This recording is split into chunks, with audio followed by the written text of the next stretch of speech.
Ponto de Vista com o Elivaldo Barbosa. Muito bom dia, Elivaldo. Olá, Tiago, bom dia para você que nos acompanha. A gente começa o quadro hoje recebendo aqui no estúdio do Notícia da Manhã o secretário de Estado da Fazenda, Rafael Fonteles. Bom dia, secretário. O secretário que vai nos falar hoje do fechamento das propostas dos estados brasileiros à reforma tributária. Como presidente do Comitê Nacional de Secretários de Fazenda e também de Finanças, ele vem trazer informações acerca de que contribuições são essas e que pedidos, que prioridades estão apontadas entre essas propostas. Bom dia aos telespectadores. De fato, depois de 6 meses trabalhando, o Concefaz, que é o Comitê do Secretário de Fazenda, chegou numa proposta de reforma tributária, lembrando apenas impostos sobre consumo, que conseguisse o aval dos 27 secretários de Fazenda e provavelmente teremos ainda essa semana o aval dos 27 governadores, que são quem representam de fato os estados. Essa proposta basicamente tem a estrutura da PEC 45, de relatoria do deputado Baleia Rossi, de autoria do deputado Baleia Rossi, que vai estar hoje aqui em Teresina, que basicamente unifica 5 impostos, o IPI, o PIS, COFINS, que são federais, o ICMS, que é estadual, e o ISS, reúne todos esses impostos num chamado IBS. Então, uma grande simplificação para o contribuinte brasileiro. Claro que isso tem uma transição ao longo de 10 anos, porque não tem como você mudar essa estrutura. E na nossa proposta tem algumas diferenças importantes, como o Fundo de Desenvolvimento Regional, para continuar sendo um mecanismo de atração de indústrias para regiões menos desenvolvidas. Esse é um ponto importante. Em nossa proposta, nenhum estado tem perda de receita pelos próximos 20 anos, porque mesmo numa crise fiscal, ninguém abriria mão de receita nesse momento. Preserve-se a Zona Franca de Manaus, tem um mecanismo de combater a regressividade do imposto com a devolução de parte do imposto para as pessoas de menor poder aquisitivo.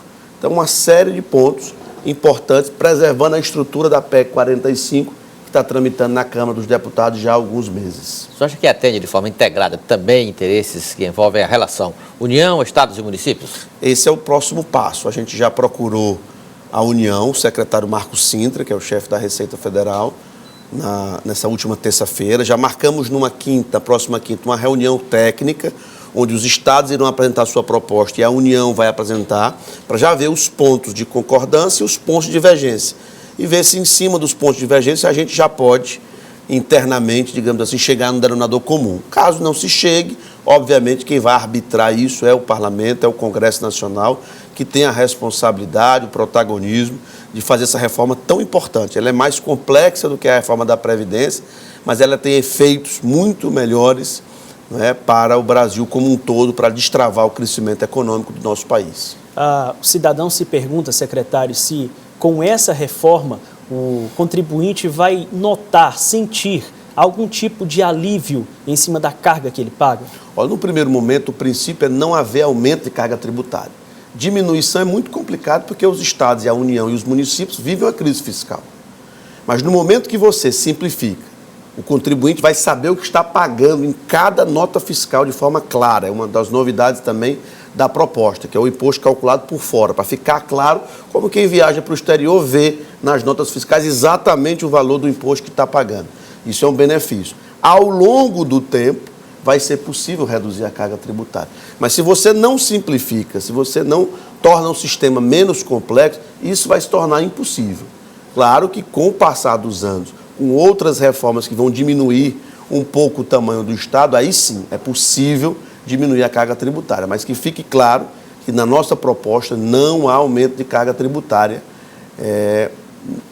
nem no curto prazo. Secretário, outra matéria relacionada à Fazenda Estadual diz respeito a interesse do governo em suplementação orçamentária já para esse exercício e principalmente novas operações de créditos com autorização da Assembleia Legislativa. O que representam essas iniciativas na área econômica, financeira do governo para as finanças do Estado? Bom, importante primeiro separar, Elivaldo, o projeto que já foi encaminhado de suplementação orçamentária é só para prever no orçamento receitas oriundas de alienação de direitos, de imóveis que estão previstos ainda para esse ano, como, por exemplo, o precatório do Fundef, que foi aprovada pela Assembleia Legislativa a alienação, mas agora tem que se aprovar a previsão orçamentária disso. Esse é um ponto, já está tramitando na Assembleia Legislativa. E na próxima semana o governo deve apresentar propostas, pelo menos duas, né, de operações de crédito, dado que o Piauí tem nota B, ou seja, tem possibilidade e deve obter as operações de crédito para poder fazer os investimentos necessários no curto prazo. Então, é uma operação de alongamento das dívidas atuais, então você tem um conjunto de dívidas que são relativamente caras e com prazo curto. Então, a ideia é uma operação que possa alongar essa dívida e diminuir os juros dessa operação. Isso vai dar um alívio realmente para as contas do Tesouro e para poder possibilitar novos investimentos. E uma nova operação, independente do Plano Mansueto, claro que o Plano Mansueto ajudaria a tramitar tudo mais rápido, uma nova operação acima de R$1 bilhão, o governador deve estar decidindo esse número ainda essa semana e deve apresentar na Assembleia Legislativa para investimentos nas mais diversas áreas do estado do Piauí. Nós queremos agradecer ao secretário Rafael Fonteles pelas informações que trouxe ao Notícia da Manhã. Muito obrigado, secretário. Bom dia.